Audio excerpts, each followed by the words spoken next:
Grand Risings. All right, Cameron. So today we're just continuing to pass out our business cards. That's been going well.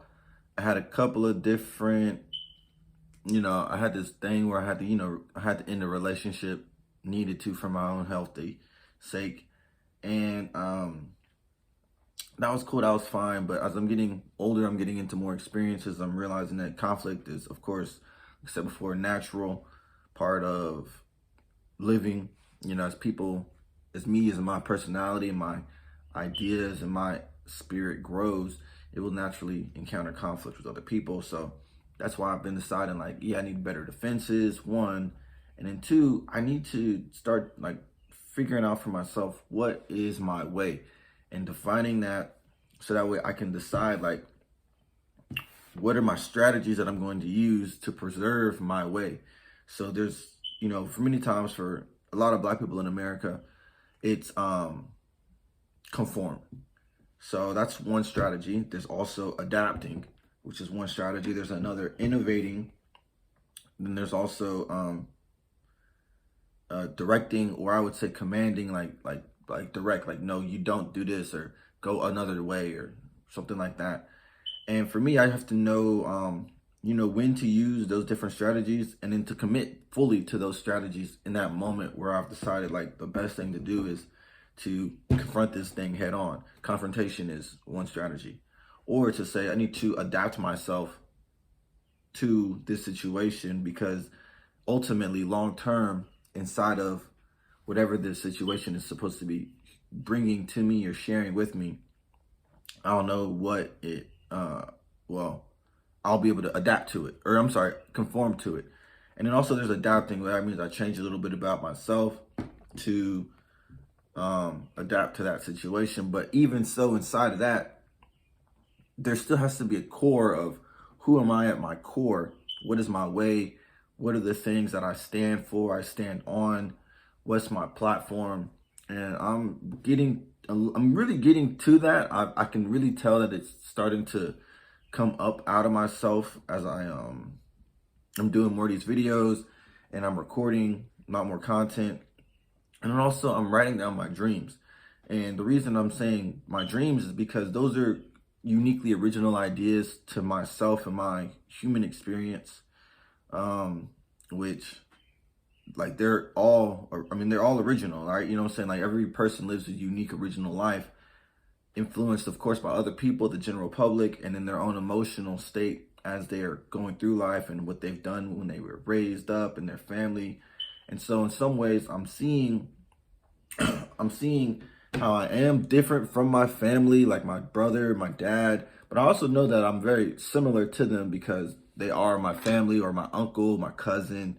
And so there's a little bit difference of attempting to try to avoid everything about them that I don't like, and more recognizing, okay, like, I am similar to them in this way, but I'm also my own individual person because of these things. Like, for instance, I'm doing these videos, or the fact that I do write my dreams down. I don't know anybody. Like, I was talking to my mom, and I was telling, like, this morning, and we're about to go to the botanical garden tomorrow. And she was like, yeah, I was like, yeah, mom, yeah, right now I just woke up, so I'm writing my dreams down. Like, I write my dreams down right after I wake up in the morning. And she was like, man, I wish I could write my dreams down, Cameron. I'm like, wow. Like, I didn't know it was, at this point for me, it's something that is just like, it's actually just a part of me to just write down my dream every single day. And as I'm looking back through it, like, I have like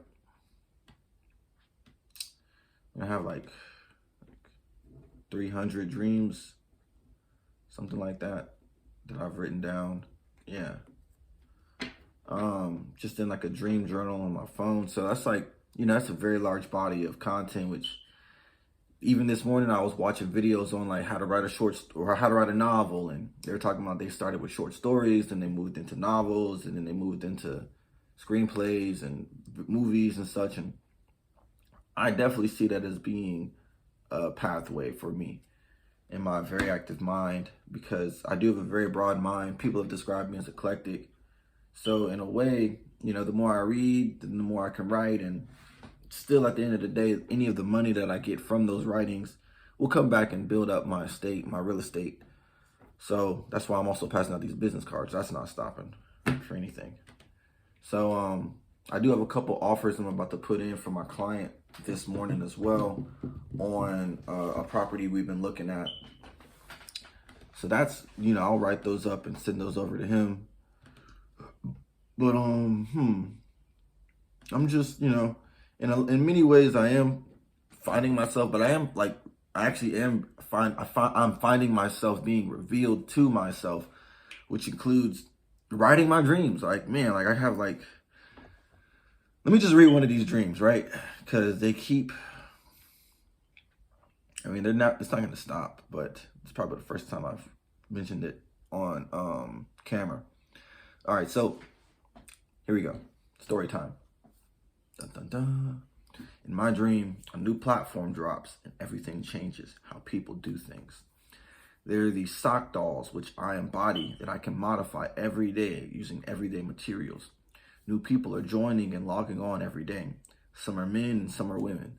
There are assets which can be bought on the new platform, like a small, incomplete property, such as an unfinished car wash, for very cheap, and every day new and innovative people are logging onto the app. I have a few girlfriends which log in and we like to go eat at coffee shops, and I set up a date with one girl at the coffee shop and then go next door to see my other friend who's eating a delicious bagel with chocolate and caramel on top of it. She tells me to finish what I'm eating so we can get another one to eat. She's got red hair that it's light orange. So some people figure out they can rub their fingers across their character and that'll change their skin or make it thicker. One guy does so much rubbing, his character looks like the creature from the Black Lagoon because its skin is thicker and dark green. Another character, mine, starts to look more like a sock puppet. I didn't put this in there, but I envision that I'll become more like a Bigfoot character if I just continue to rub my character.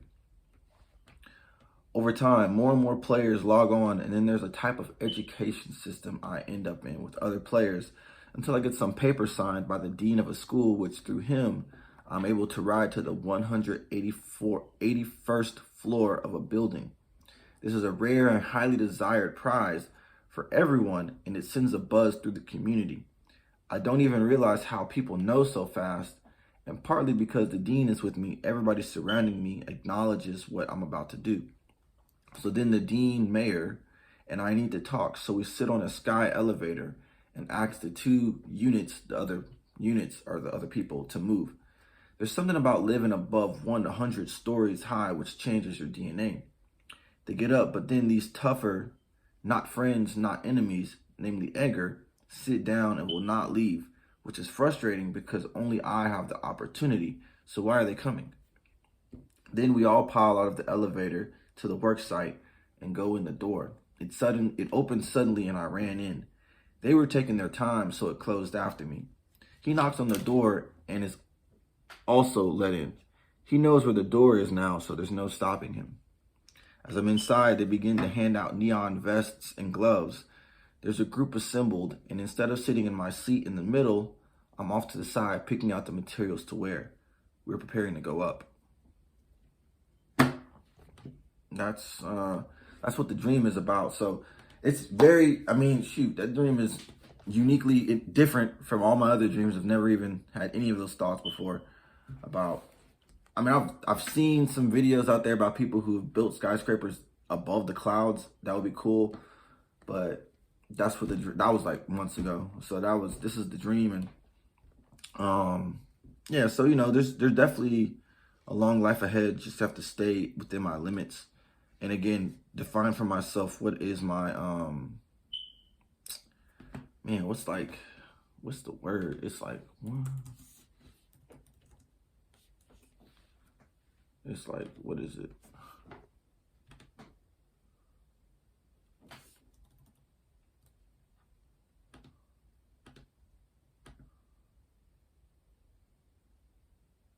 What's this thing, man? Define my core values and also write my life purpose, which I do feel my life purpose is expanding synthesis of the wealth accretion. That's like my Eulerian destiny. Same thing, got that from a mentor. Eulerian destiny. So mine is expanding synthesis of wealth creation. Well, wealth accretion. It's not creation, but it's more like, think of it like a blob, which continues to expand, and then the wealth is like built into it, absorbed. Like if there's some wealth over here, it's picked up, but there's wealth inside. It's continually synthesizing what's there and what is being added in. So with that synthesis, some things and some ideas at a different point in time are toxic to other ideas. So depending on what part of the blob you're looking at, there could be an idea that exists in that area but doesn't exist in a different area. And so in some ways, that's probably how class systems for most societies are formed, which is the rules for this one class do not apply to the other class. Like basically, what's a good example? Okay, so like, what do you do? What are you supposed to be doing on a day-to-day basis? People who own their own business, like me, wake up at whatever time they want to. But people who have a 9-to-5 job, probably waking up at 7 o'clock and getting home at 6 o'clock. So that's a different type of like rule. The rule for the business owner is get your work done and focus on doing that, because that's your work. That is your life. That's your child or your baby. Same thing with, but for an employee, that's not the case. Like they're working on somebody else's baby. They're spending their time nurturing somebody else's baby or business or career or whatever. So that's kind of what I mean. Like those two ideologies are not conducive to each other, but they both exist inside of this country we live in, or this world we live in together. So that's just kind of what I mean. Like when I say like, since it is a blob, some ideas can exist over here and be synthesized in this area, but not be prevalent or relevant in this other area of my destiny. So that means in some ways that my identity will be different depending on the people I'm around. And I've already noticed that to be true, that the way I talk, the way I express myself, the things I will say or choose to say are different depending on who I'm spending my time around. And, I'm closing my eyes because it seems a little bit shameful, but I've also done some research into my birth chart, and that's part of my personality, probably always been a part of my personality. And more than likely is why I'm able to be eclectic, because I can hold opposing ideas in my mind at the same time. However, that does at times prevent me from saying like, this is exactly what I'm going to take a stance on. More than likely than not, those type of sentiments or attitudes only come up when I'm in a situation where I have to. So that holds me back, I find, from defining my core values, because depending on the situation, it seems like they would change. So that'll be really tough. It might be something I probably, as I'm realizing doing this video, it probably will be something I struggle with my entire life, is what is my quote unquote core values. And there are some I've been given through the military, like integrity first, service before self, excellence in all we do.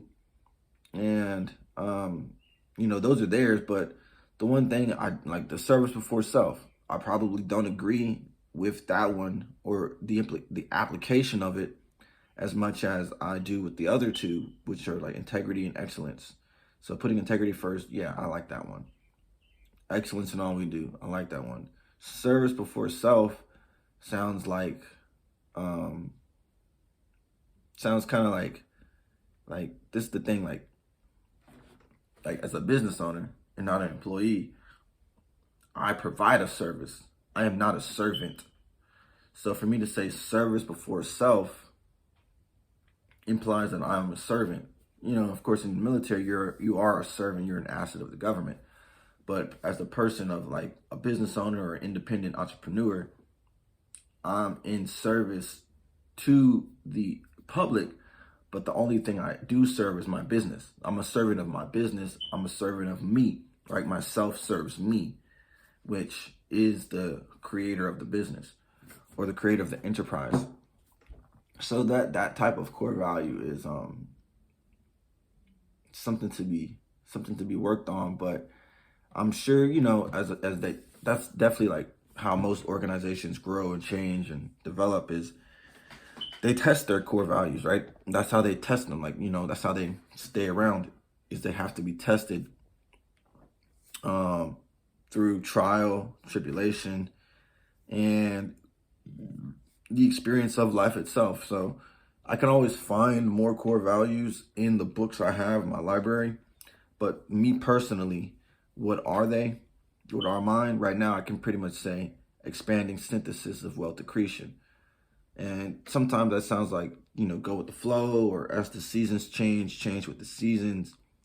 But I find that there needs to be a little bit deeper roots underneath that, which is part of the reason I feel I'm building a special library. So that way the concepts and the ideas and the types of relationships with the world around me, the power structures, already have a foundation of, you know, this other person has lived this life and shared that experience in the form of a book, which I can take from to advance myself and my way of being. However, some certain things are, you could say, forbidden, like certain things in our culture that I'll read about in other books, because some of these books are hundreds or thousands of years old. They're not prevalent, but that doesn't mean they're not relevant for me in a particular situation. So in some ways, it's more of like just survival of the fittest. And that may be why I'm so inclined to have my mind spread across so many different avenues, is because, you know, the rules in the real estate game, business cards, are different from the rules in, let's say, for instance, if I was to write a novel, right? Those are like very different fields. But also,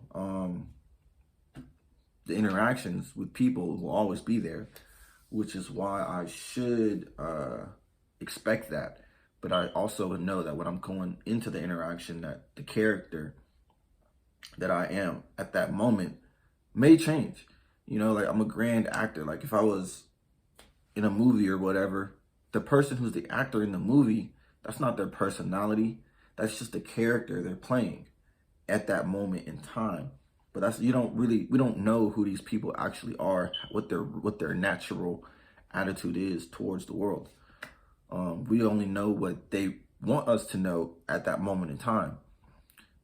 So in certain ways, like, if I see myself like a grand actor on a stage, Shakespeare to be or not to be, does it matter so much what I'm being in this moment, or does it matter more of what I'm becoming as I move through this moment, and why am I moving through this moment?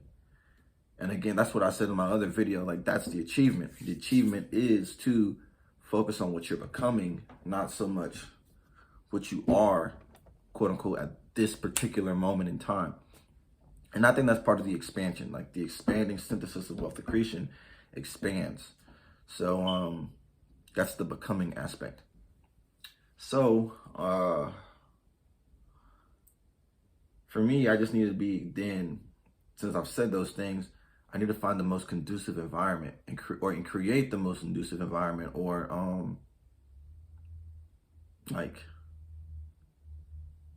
get into the most conducive, whatever that means. I need a better environment that is, you know, where I can be basically like I'm more likely to be successful when win the battles. As I get more wins under my belt, I become a better, or at least stronger, more powerful version of myself. So that's the game. That's the game of life. And so not so much is it being prepared, but just taking the action. Like, right now in this moment in life, I feel like it's just take action, pass these business cards out. I've been going through these other courses, and they're like, yeah, like, I did a leadership course, a class I took, and it's like, yeah, you know, just get them out there, like, reach out to 3 people, get them to help you figure out what your biggest challenge is. I did that. It worked out very well to just continue to do my business cards. And so that's just what I got to do. Just keep pushing forward on that. It's not just what I got to do, but it's what I'm choosing to do with my time to hit my goal of doing one deal a month, which for me is a financial wealth building goal, and other things can be built around it. So there's always a way to build a world. The way I'm going about doing it for my world is starting with the books, starting with that as my platform, the libraries, getting more books. And then there's room in there to publish books when I'm ready to do that in my life. It may not be right now. It may not be in the next 5 years. It may be, who knows, after 5 years, right? Most times people can only even, this is not from me, but from others, people can only imagine their viewpoint of their life in 5-year intervals. But I think I have enough ideas to carry me throughout my entire life. I just have to section off certain beliefs and ideologies for the moment in time, and then go forward with achieving and becoming what I need to be at that level, and then come back, or not come back, but then open up those limits. So that's me just talking about, yeah. So you guys watching the video, like the video, subscribe, drop a comment.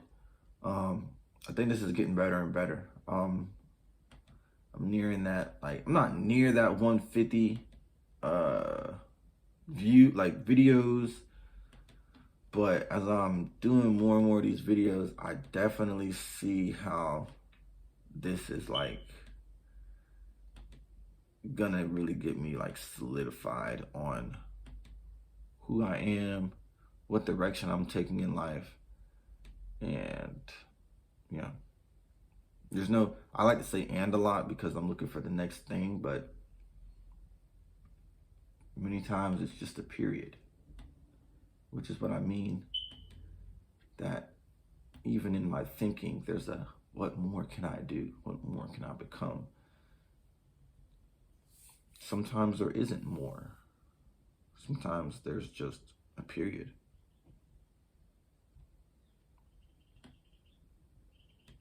Thanks for watching.